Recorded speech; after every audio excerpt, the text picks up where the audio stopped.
Video जो कि बहुत लंबी है, सारी ही हैं, तो इसीलिए मैं रिकमेंड करूँगा कि आप लोग डिस्क्रिप्शन बॉक्स में जाएँ और मैंने यहाँ पे टॉपिक लिख रखा है, ठीक है? और वो कहाँ से स्टार्ट हो रहा है वो टाइम दे रखा है, ठीक है? तो बेसिकली यहाँ वीडियो सेक्शंस में डिवाइडेड है। देखो initials, second section arithmetic operation, third section explicit type convergence, ऐसे ही एज पर क्लास जो कराया गया, third prefix, fourth prefix postfix, ठीक है? तो ऐसे सेक्शंस पे तुम डायरेक्ट जंप कर सकते हो जस्ट इस पे क्लिक करके, या फिर इस पे क्लिक कर दो, इनिशियल क्लिक करो, तुरंत उस सेक्शन पे कूद जाओगे, ठीक है? तो दैट्स बेटर, तुम्हारे लिए अच्छा है, टाइम वेस्ट नहीं होगा, ठीक है? तो बस इतना ही मुझे बताना था। बस हर वीडियो में ऐसे ही मैं आपसे करूँगा। तो आज को जो भी सर ने पढ़ाया है वो उसमें 5-6 क्वेश्चंस थे, या 6 क्वेश्चंस थे। तो मैंने उसे कर रखा है। आज थोड़ा सा वॉइस क्वालिटी अगर ख़राब रहे तो मुझे माफ़ करना, आज मेरे कुछ कॉम्प्लिकेशंस हैं, ठीक है। तो पहला क्वेश्चन देख लेते हैं। पहला क्वेश्चन ये था कि मुझे सिंपली कुछ स्टेटमेंट प्रिंट करना था यार, उसमें प्रिंट एफ का ही सिंपली यूज़ था, तो नॉट अ बिग डील। तो GCC Q1.C, ठीक है, ./a. ठीक है, मतलब मैंने यूज़ कि दिस इज़ माई प्रोग्राम, जो भी, बस इतना स्टेटमेंट प्रिंट करना था, तो इसके लिए मैं ये कर देता हूँ।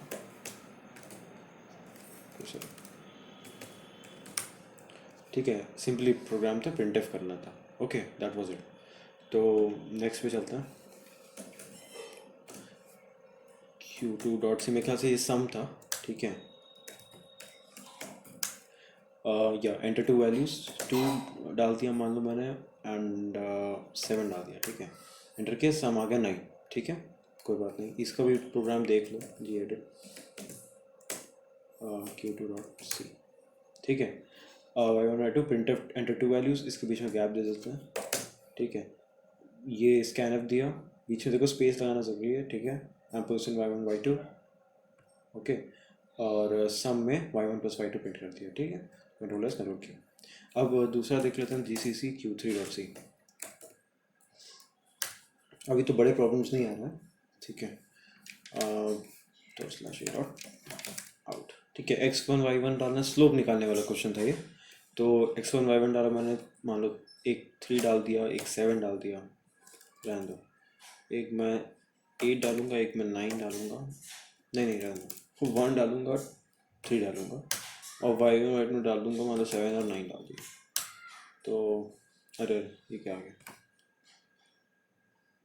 अच्छा फिर से करते हैं। 3 4 डाला, 33 कर दिया, 33 कर दिया, तो 5 कर दिया, ओके। कुछ स्लोप आ गया, ठीक है, सिंपली स्लोप आ रहा है। जी एडिट करके देखते हैं, जी एडिट Q3.C, ठीक है।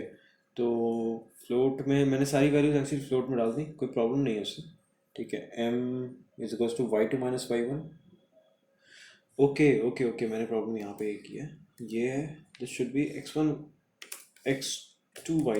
Okay, should be x2 y2, yup. अब कंट्रोल एस, देख लो सारा प्रोग्राम देख लिया, कंट्रोल क्यू, अब देखो GCC Q3.C ./a.out, तो मैंने माना 2 3 डाला, एंड दिस इज 5 एंड 6, तो स्लोप आ गया 1, ठीक है। अब कैसे आया मुझे नहीं पता, ठीक है, मतलब जो भी फॉर्मूला है। उसके बाद GCC Q4.C, ये मेरे ख्याल से था कुछ ट्रांसफॉर्मर का निकालने वाला, ./a.out, ठीक है। N1 डाल दो, मैंने 4 टर्न्स, फिर उसके बाद 6 टर्न्स, V1 अगर 34 डाल दिया, तो हम लोग का जो सेकेंडरी वोल्टेज है 22.6688, ठीक है। तो अब जी एट एक बार कर लेते हैं, Q4.C, ठीक है। तो सिंपली मैंने इतने सारे फ्लोट में ले लिया था, मैंने ज़्यादा एंटी और फ्लोट नहीं किया, जल्दी करना था इसीलिए। एंटर ये लिया मैंने, N1 N2 V1 ले लिया, सारी वैल्यूज़ फॉर्मूले में डाल दिया, ठीक है। मेरे ख्याल से यही फॉर्मूला है, और भी फॉर्मूला होगा तो कर लेना है, ठीक है। ब्रैकेट्स पैरेंथेसिस का यूज़ किया मैंने, उसके बाद V2 प्रिंट कर दिया सिंपली, ठीक है, नथिंग मच, डॉट क्यू। अब मेरे ख्याल से फोर्थ था या, तो उसके बाद करते हैं GCC Q5.C, ठीक है। ./a.out, ठीक है। वोल्टेज वाला है, मतलब सीरीज एंड पैरेलल में क्या करंट होगा, ये इसका भी है ये, ठीक है। तो वोल्टेज मान लो 34, ओके। 3 रेजिस्टेंस डालना तो 5 डाल दिया, 7 डाल दिया, और एक मैंने 30, अरे रहने दो, 12 डाल दिया, ठीक है। एंटर किया तो करंट इन सीरीज आ गया, इन करंट इन पैरेलल आ गया, ओके। अब चाहो तो सब कोड देख लो। क्या था, Q5, ओके, Q5.C, ठीक है। तो क्या कोड है, ज़्यादा मुश्किल नहीं। INT में मैंने R1 R2 R3 डाला है। R1 R2 R3 मैंने INT में क्यों डाला, क्योंकि हम यूज़र से इनपुट करवा रहे हैं एंड सपोज कर रहे हैं कि भाई इंटीजर वैल्यू ही देगा, वो कोई फ्लोट वैल्यू नहीं देगा, ठीक है। और वोल्टेज कैसे आता है, वोल्टेज क्या आएगा, वो भी यूज़र दे रहा है तो हम एक्सेप्ट मान मान के चल रहे हैं कि इंटीजर वैल्यू ही देगा। वैसे ही RS जो है, RS क्या है, equivalent resistance for series circuit, ठीक है। देखो मैंने यहाँ किया है, ठीक है, सीरीज सर्किट। तो इंटीजर वैल्यूज को प्लस कर रहे हैं तो वो भी इंटीजर ही बनेंगी, तो that will be stored in RS which is also integer. तो इसको फ्लोट करने की कोई ज़रूरत नहीं, इंटीजर वैल्यू को ऐड करके फ्लोट वैल्यू आती नहीं, इंटीजर ही आती है इसीलिए। और इंटीजर इसलिए सब मोस्टली करने की कोशिश करनी चाहिए क्योंकि इंटीजर का जो रनिंग टाइम है that is less when compare to float, ठीक है। तो कोड जल्दी एग्जीक्यूट करता है और फ्लोट रिलेटिवली ज़्यादा समय लेता है। तो वी शुड प्रेफर INT, लेकिन जब ज़रूरत है तो फ्लोट करना ही पड़ेगा। वैसे ही टी क्या है, टी जो है वो आपका equivalent resistance of parallel combination ये है। तो वो 1 इतना कुछ कर रहे हैं तो उससे क्या होता है, फ्लोट वैल्यू आ सकती है, इसलिए टी को फ्लोट दिया। IS क्या है, इक्विवेलेंट रेजिस्टेंस फॉर, अरे sorry, current for series circuit, ठीक है, करंट फॉर सीरीज सर्किट ये था। वो क्या है, वोल्टेज बाय RS करोगे तुम, वोल्टेज बाय इक्विवेलेंट रेजिस्टेंस करोगे तो वो फ्लोट वैल्यू आ सकती है डिवाइड करने पे, इसीलिए हमने IS लिया है उसको फ्लोट में। वैसे ही RP क्या है, रेजिस्टेंस ऑफ पैरेलल सर्किट, ठीक है, पैरेलल कॉम्बिनेशन में के लिए है ये RP। तो 1/T करोगे तो फ्लोट वैल्यू वैसे भी है वो 1/T करोगे और मतलब फ्लोट ही रहेगी, तो इसलिए RP को फ्लोट में लिया। IP क्या है, वोल्टेज अपॉन इतना डिवाइड कर रहे हो तो ऑब्वियसली फ्लोट लोगे, डन। तो वैसे ही प्रिंट कि भाई एंटर वैल्यू करो, वैल्यू इनपुट ली, वोल्टेज मिली, R1 R2 R3 किया, फिर क्या किया मैंने, ये ऑपरेशन परफॉर्म किया कि एक्सप्रेशन डाला इक्विवेलेंट रेजिस्टेंस निकालने के लिए।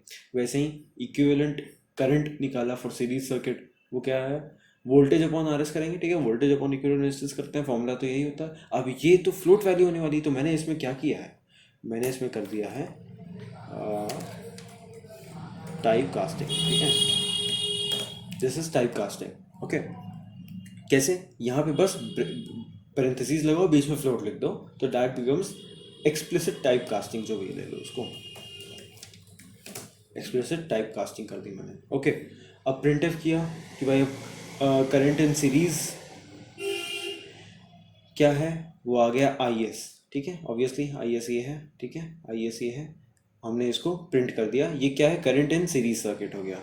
वैसे ही मैंने टी में क्या किया, वही R1 R2 R3 तो सेम ही है ना, वो टी में लिया एंड ये एक्सप्लिसिटली टाइप कास्ट कर रहा हूँ मैं, ठीक है, फ्लोट फ्लोट फ्लोट। अच्छा 3 बार फ्लोट क्यों किया, क्योंकि भाई एक एक्सप्रेशन ये है, मतलब मल्टीप्लाई एंड डिवाइड अगर केस है तो उसमें एक फ्लोट लगेगा, जैसे ही प्लस या माइनस से सेपरेट होगा दूसरा फ्लोट लगने लगेगा, ओके। टर्म्स अलग हो जाएंगे चूंकि, ठीक है, 1/R1 is one term, 1/R2 is another term, 1/3 is the third term, वैसे ही। तो हर टर्म के लिए एक फ्लोट का टाइप कास्टिंग हो रही है। अब एक लड़के ने पूछा था कि भाई हम वो चाह रहा था कि हम ऐसा लिख दें, मतलब T इज इक्वल्स टू, हम लिखते हैं ऐसा,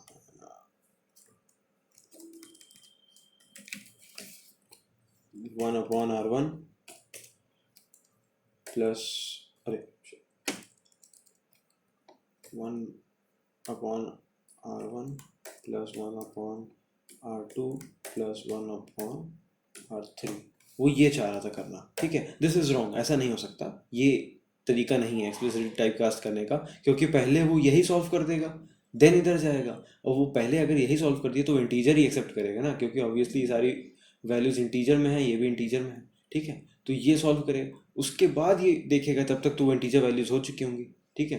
तो बेसिकली पैरेंथेसिस पहले सॉल्व होती है ना, बॉडमास रूल तो इतना पढ़ा है कि हम पैरेंथेसिस पहले सॉल्व करते हैं जो अंदर की वैल्यू होती है, तो उसने इसको पहले ही सॉल्व कर दिया तो फ्लोट में लेगा ही नहीं, इसीलिए हमको यहाँ फ्लोट ऐसे खोल के लगाना पड़ेगा। आप ब्रेसेस लगा के काम नहीं कर सकते अपना, ठीक है। वैसे R P equal to 1/t किया, इक्विवेलेंट रेजिस्टेंस तो होता है 1/RS। तो ये आई पी हो गया, फॉर्मूला डाला। अच्छा, इसमें मैंने टाइप कास्ट करने की ज़रूरत नहीं क्योंकि ऑलरेडी वो सब में है, फ्लोट में है। वैसे ही प्रिंट किया स्लैश एन आई पी, ठीक है। तो ये करंट इन पैरेलल क्या हुआ, ऐसा, ठीक। तो ये था इसका कोड। तो जी सी सी एक बार हम फिर से कर लेते हैं, Q5.C। आज मैं थोड़ा जल्दी कर रहा हूँ, मैं जानता हूँ, मुझे काम है कुछ, इसलिए जल्दी जल्दी कर रहा हूँ। ये हो गया, समझ में आ गया। अब हम जाते हैं क्वेश्चन नंबर 6 पे, जो कि लास्ट क्वेश्चन है। तो GCC Q6.C ./a.out। Initial velocity क्या है, हम डाल दिए 23। तो लो, टाइम 1 के लिए जो फाइनल वेलोसिटी होगी वो ये है, डिस्टेंस ट्रैवल्ड जो होगा वो इतना होगा। तो वैसे ही टाइम बढ़ता जाएगा, 5 तक जा रहे हैं एंड इतना टाइम, इतना स्पीड हो जाएगी एंड इतना डिस्टेंस कवर हो जाएगा, ठीक है। अब जो भी यूनिट होगी अकॉर्डिंगली, अभी तो यूनिट हम लोग को दिया ही नहीं गया था। तो एक बार इसका कोड देख लो, अभी कुछ मज़ा आने वाली है, ठीक है। मैंने कोड को थोड़ा मतलब थोड़ा मज़े ले लिए। इस तरीके से तुम लोग को नहीं करना है, ठीक है, ये तुम लोग का तरीका नहीं है। मैं तुमको बताता हूँ कि तुम लोग को किस तरीके से करना है, ठीक है। लेट्स सी, पहले हम लेंगे t=1, ठीक है। उसके बाद हम लोग करेंगे ये सारा काम, Ctrl+C Ctrl+V, ठीक है। हमने ये काम किए, ओके, ज़्यादा मुश्किल नहीं है, ठीक है। फिर t++ किया, उससे क्या होगा, t की वैल्यू 1 थी, वो कितनी हो गई, t की वैल्यू 1 थी, वो प्लस प्लस करने से क्या हुई, t की वैल्यू 2 हो गई। फिर क्या करोगे, फिर यही सारे काम रिपीट कर दोगे, है ना। ये हो गया। फिर t++ किया, तो ये कब तक करना है, जब तक t की वैल्यू 5 ना हो जाए। तो लेट मी सी, Ctrl+C करो, तो Ctrl+V, ये क्या हुआ, 3 हो गई, 4 हो गई, 5 हो गई, ठीक है। तो जहाँ तक 5 हो रही है तब तक करना है। इसको चाहो तो डिलीट कर दो, मैं डिलीट नहीं करूँगा, मैं सीधा इसको कमेंट कर दूँ। अबे इसको मैं डिलीट ही कर देता हूँ, चलो। ये फॉर तो मैंने जल्दी करने के किया था, ठीक है। ऐसा करना नहीं, कंट्रोलर जब तक पढ़ाया ना जाए। तो GCC Q6.C, कहीं एरर, ओके। अच्छा, मैंने इनिशलाइज नहीं किया, एंड ठीक है।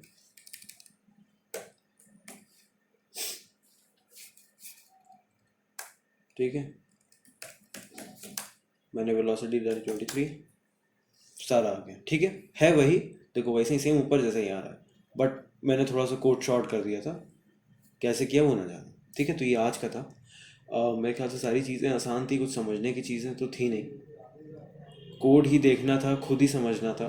मैं एक एक लाइन तो समझाता नहीं, वैसे आज मैं थोड़ा बिजी भी हूँ, इस वजह से नहीं कर पा रहा हूँ। मेरे ख्याल से इतना काफ़ी है, कोड तो देख ही लिया है सभी ने। और कुछ और अगर डाउट वाउट हो तो यार कमेंट बॉक्स में लिख दो, मैं एक और वीडियो बना दूंगा कल, ठीक है। मैंने नोटिस किया है, यूट्यूब के स्टेटिस्टिक्स में देखता रहता हूँ, तो मोस्टली लोग जो हैं वो संडे को देखते हैं वीडियो, ठीक है। मतलब मैं वेंसडे थर्सडे फ्राइडे सैटरडे तक व्यूज़ मेरे 50 तक जाते हैं हर वीडियो के, ठीक है। और संडे को इतना तेज़ भड़ा भड़ा एक दिन में बढ़ता है कि तुरंत 100 पार कर देते हैं। तो ठीक है, बढ़िया है तुम लोग ऐसा पढ़ रहे हो, बट कोशिश करो कि जिस दिन कराया जाए उसी दिन पढ़ के ख़त्म कर दो, ठीक है। जो लोग अभी एंड तक वीडियो देख रहे हैं, आई एम श्योर वो ऐसा ही करते हैं कि जिस दिन पढ़ाया उसी दिन आके यहाँ वीडियो देख ली, इन द केस कुछ समझ नहीं आया तो, ठीक है। तो ठीक है, जैसा भी तुम लोग को करने का मन करे, एकदम कोई प्रॉब्लम नहीं है, लेकिन उसी दिन की चीज़ें याद रहती हैं, ठीक है। रिवाइज हो जाता है तो प्रॉब्लम नहीं आती बाद में समझने को, क्योंकि मैं भी वीडियो में इस तरीके से पढ़ाता हूँ, समझाता हूँ, बताता हूँ कि भाई ये मान के चलता हूँ कि थ्योरी क्लास तुम्हें ऑलरेडी आती है, तो अगर तुमने उसी दिन रिवाइज कर रखा है तो तुम्हें आ ही रही होगी, ठीक है, तो प्रॉब्लम नहीं होगी। तो उस हिसाब से मैं अब अगर मान लो एक हफ्ते 3-4 दिन बाद तुम कर रहे हो तो थोड़ी बहुत चीज़ें भूला जा सकती हैं, तो ऐसा ना करो, उसी दिन पढ़ लिया करो, ठीक है। तो बस आज के लिए इतना ही। सी या, बाय बाय।